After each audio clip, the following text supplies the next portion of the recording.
Well, hello. So it's been, well, quite a few years since I've sat and recorded a YouTube video. If you're new here, my name is Nikki. If you're not, hello. You might remember me. I'm Nikki, who many years ago used to be a plus size blogger and YouTuber, but over the last couple of years, have sort of moved away. I don't blog anymore, and I haven't done a YouTube video for quite some time because, well, life gets in the way. But in recent months, I've been itching to come back and do a YouTube video because I have reignited my love of reading. I'd say thanks to my husband and the fact that in the last couple of years he has become when I say an avid reader, I'm not even joking. I don't know how many books he's read. He's way ahead of me already this year. And he reignited my love of reading. I've always liked to read, but I don't know, last couple of years, not so much, but suddenly here we are. I read 96 books last year. And so far this year, I think I've read 21 books. Now, I don't want to talk about all 21 books because we'll be here for hours. But what I will do is I'm going to try and talk about the books that I have enjoyed so far this year at the 21 that I have read. So, with no further ado, let's start. So, what have I read this year that I've really enjoyed? So far I have read Before the Coffee Gets Cold, Tales from the Cafe. Now, I'm sure a lot of you are very, very familiar with this series of books. It has become a huge seller. There are now, I think there's about 5 books, I think, in the series. I'm only on to book 2. I read the first book last year and I finally got round to reading this one this year. For any of you who are not familiar with the storyline of these books, it's about a time traveling cafe. And there are quite a few rules that you have to abide by, but the main one is you must come back to the future, back to your present time before your coffee gets cold. And what happens is in these stories is you have a selection of people that come into the cafe who have their own reasons for wanting to travel back in time to go back and see somebody who they want to be able to speak to. And I tend to find that these are quite uplifting, some of them quite sad in places. The only thing I struggle with sometimes is I get confused as to who's who, because you get like a cast of characters. I don't think it does it in this one, but I know in some of the later books, oh no, you do get it in this one. You get a relationship chart of the characters, so you can kind of refresh yourself as to who is who. I think these are lovely books. Like I say, this is the second one in the series that I have read. I will admit that I am quite a big fan of Japanese fiction. I think Japanese fiction and Korean fiction, they've really taken off. When you go into like Waterstones or Foils, you see so many displays now with the Japanese books out. And I walk up and I'm like, yeah, read that one. There's still loads I've got to read. But this one, yeah, yes, definitely recommend that one. So this year my goal has been to try and push myself out of my comfort zone with what I'm choosing to read. And although I like science fiction stuff, I'm a big Star Wars fan, I like Star Trek, I like Doctor Who. When it came to actually reading science fiction, I think the closest I'd probably got was reading the old Red Dwarf books. And if you're as old as I am, then you might have watched Red Dwarf, and it was back on the television back in the day, and I still love it to this day. But the one book that kept appearing and I kept thinking I must read, is Dark Matter by Blake Crouch. Now, I love this book. It's quite intense. It's an intense read. I had to actually stop a few times because I tend to read at night in bed. I have a Kindle. I will say that although I actually have physical books, I read all my actual books on my Kindle, and then if I like them, I actually then buy the physical versions. But I tend to buy them in charity shops. I'm very much a second-hand book shopper. And with Dark Matter, if I was reading it at night before I went to sleep, I was having the most bizarre dreams, and I'd literally have to stop because it is very, very intense. It's like a much darker version of Quantum Leap. I think that's probably the best way I can describe it. And you've got like the quantum physics, and the main chap in it is Jason.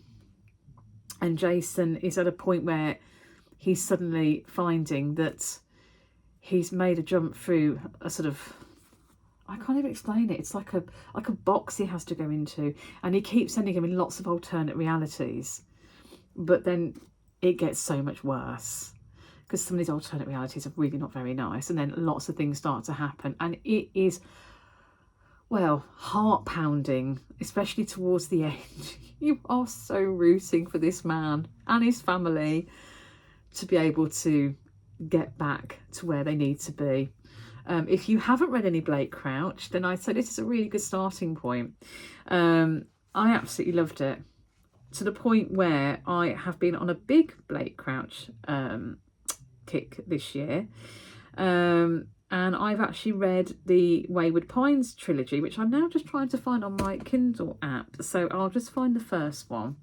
Oh, actually, here they are. So this is, oh, you can see that. That is the Wayward Pines trilogy there, which is Pines, Wayward, and The Last Town. Now, I'd wanted to read these for a while. And the reason being, I was, and I still am, a huge fan of Twin Peaks and the X-Files. Now, I'm of that age, you know, I'm 50 this year. And I remember the X-Files when it first aired, and Twin Peaks.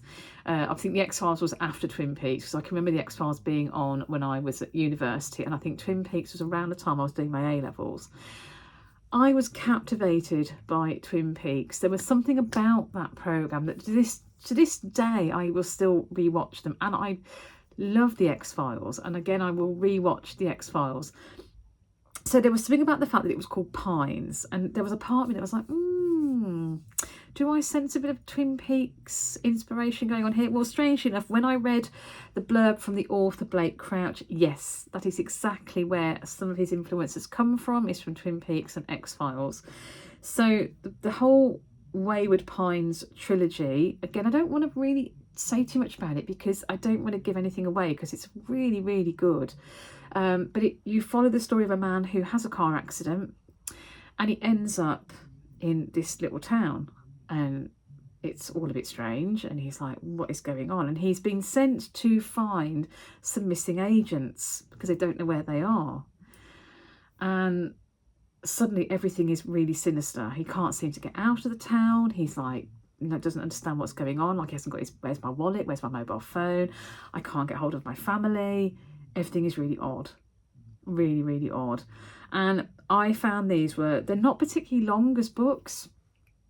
By the time I finished the trilogy, I was actually quite sad, because I actually genuinely loved the characters. The thing with Blake Crouch, and I know I've seen other people mention this, he is very good at writing families. The Dark Matter one, the main chap in this, Jason, very much centred around him and stuff to do with his family. And the same with the Pines trilogy. Again, it's very much centred around the main chap, but also very much around his family and what's happening to his family and all the stuff that comes with it. And again, I don't want to say too much because I do not want to give it away. But what I will say is, if you haven't read any Blake Crouch, Dark Matter and the Wayward Pines trilogy, absolutely fantastic. They are so good. So sort of changing tack for a moment and going back to the Japanese fiction again. Strange Pictures. I don't really know where to start with this book. It's really hard to describe. I don't want to describe too much because, again, I don't want to give it away. But this has been translated from Japanese. This is the author back here. I feel like he's like the Banksy of the book world. So this is basically, if I open this up, you can actually see these are the pictures that the book is going to talk about. So it's basically like a mystery novel, and you as the reader are being taken along to try and work out what's happened through a set of pictures that have been drawn. And what I didn't get when I first read it was how it was all going to so cleverly link together. I actually had a few moments where I was like, oh, like my jaw just dropped when it was revealing what was happening. I think you should buy this book just for the cover, and I know you shouldn't do that, but I remember when I first saw this book in Waterstones, and I was just captivated. I was like, I need that book, I need to own it. And then I read the blurb and I was like, oh, I really want to read this. And I very rarely buy books brand new, but I was really lucky because I actually went into Waterstones and this was in the buy one get one half price offer.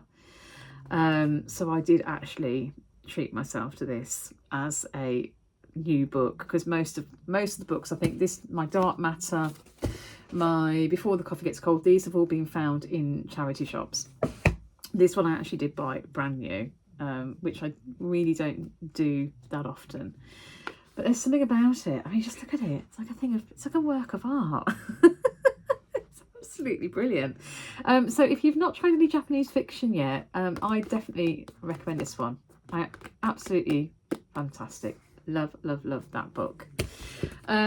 So going slightly onto a different topic. This is actually a reread because I've read this so many times, but I decided to read because I haven't read it for a long time, and that is Hamlet by Shakespeare. This is my favourite Shakespeare's of his plays. I love Hamlet. I think partly because when I was about 16 or 17 during my A-levels, I was taken to see Hamlet at the Royal Shakespeare Company in Stratford. And it was Kenneth Branagh playing Hamlet. Now, in those days, Kenneth Branagh was just becoming popular. He was just becoming, he was just becoming like a breakthrough star. So he was really young, and he was just, I think it's it stayed with me. I'm nearly 50 and I still think about it now. And then in later years, my husband and I were lucky enough to go back to the RSC again and see Hamlet again, but this time it was David Tennant as Hamlet with Patrick Stewart as Claudius, and that was a phenomenal performance. There is something about this play, I don't know how to describe it. It's obviously it's a tragedy. We all know it's a tragedy. I mean, most of it, and most people know Hamlet because it's got so many famous lines. So much of what we quote and what we say comes lots of stuff comes from Shakespeare, but there's a lot that comes from Hamlet. Now this copy of Hamlet, as you can see, is very battered. This actually belonged to my dad, and my dad gave me this copy when I was studying Hamlet during my A-levels, and you can see inside there's all my notes. And it actually has my dad's name in the front, and it has mine. Now, it has a lot of even more poignancy because, unfortunately, very sadly, I lost my dad last year at the end of August, for those of you maybe don't know. So rereading this year and also having this copy of it is really quite dear to me, because my dad, bless him, when I was doing my A-levels, actually bought me an old, because VHS in those days, because that's how old I am. He bought me the BBC version of Hamlet with Derek Jacobi as Hamlet, which was brilliant. Because he knew how invested I was in my English studies, because I was really, it was my big thing, and I loved Shakespeare and I loved Hamlet. So to support my study, he's bought me that, and then he passed on to me his copy of Hamlet, which I have literally just written so many notes in it over the years.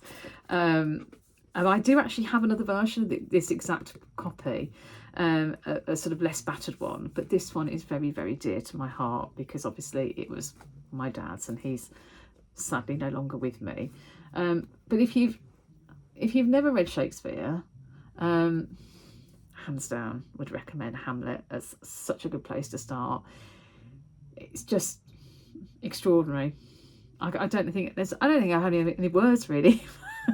Just how good of a play it really is. But yeah, Hamlet, absolutely fantastic.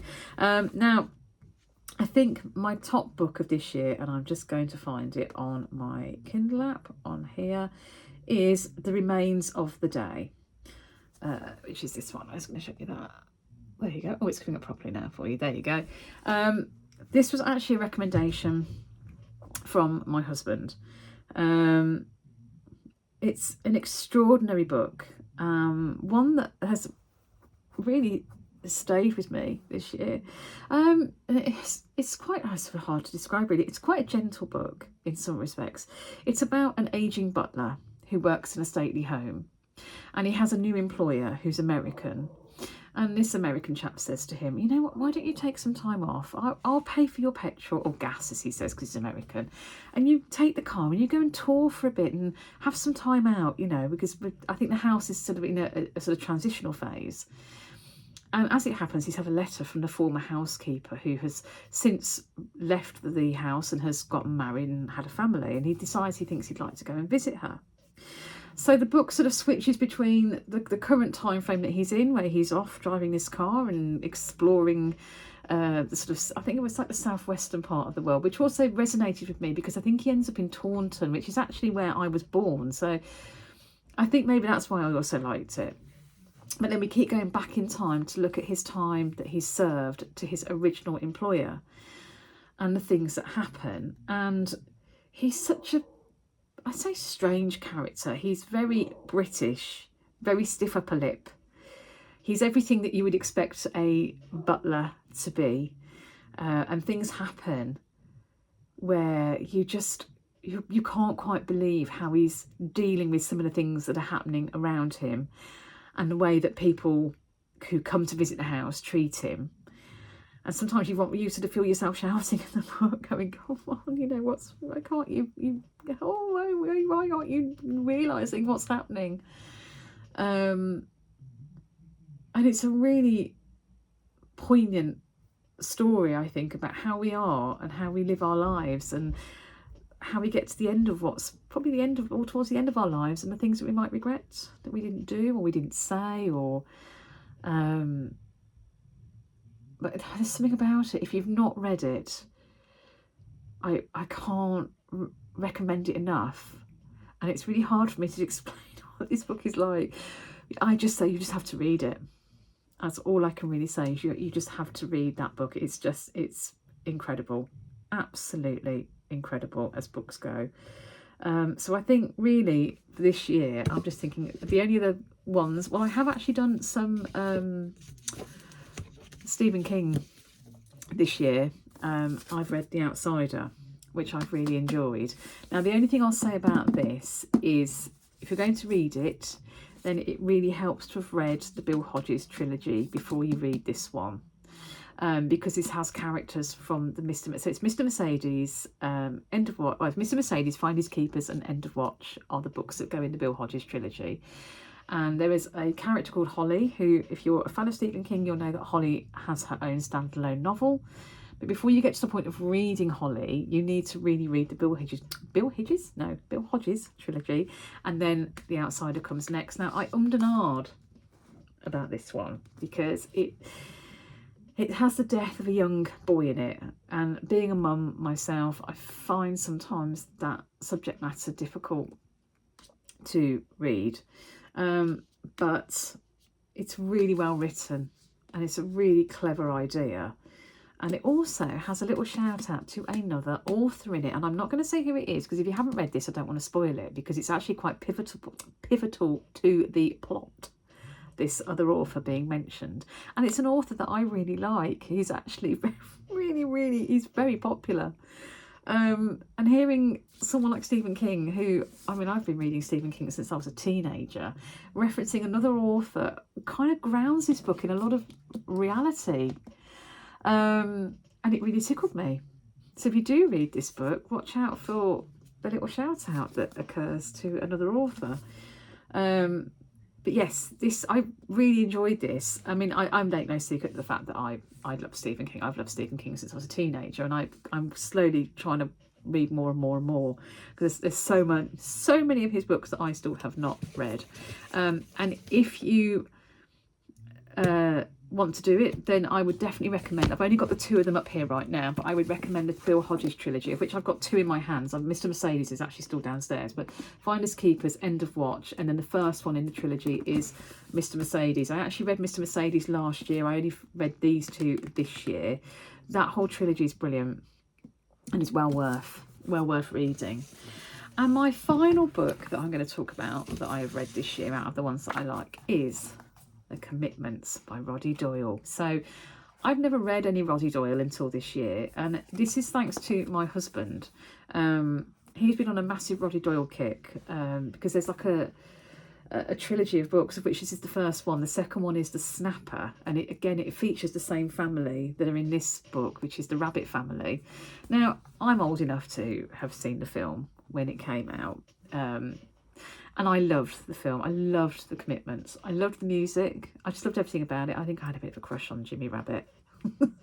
So when my husband had said he'd read it, I was like, oh, I think I should give that a go. And it's the great thing about this, it's not particularly long, as you can see. It's not a long book, but it's funny. It is funny, and it captures that time in the 90s. And I was reading it and I was hearing the people from the film, how they speak and some of the things they say, and the music, because the music's absolutely fantastic. They said such good music choices, and it really does come through in the book. And his family are they're so funny, because they're just like, what are you doing? All these weird people turning up at the door to audition for his band, you know. If you've not read any Roddy Doyle, then I'd say this is a really good starting point, and it's a really funny book. It's absolutely brilliant.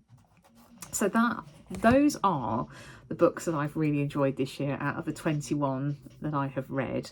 I do hope to be back with more videos. I'd really like to maybe do some stuff about Stephen King and some of the Japanese fiction that I've been reading, but we'll see. Anyway, I hope you enjoyed that. If you did, please give me a thumbs up and come back and see me again, because hopefully I'll be back soon with some more videos about books. Honestly, my brain's just gone today. Right then, bye bye.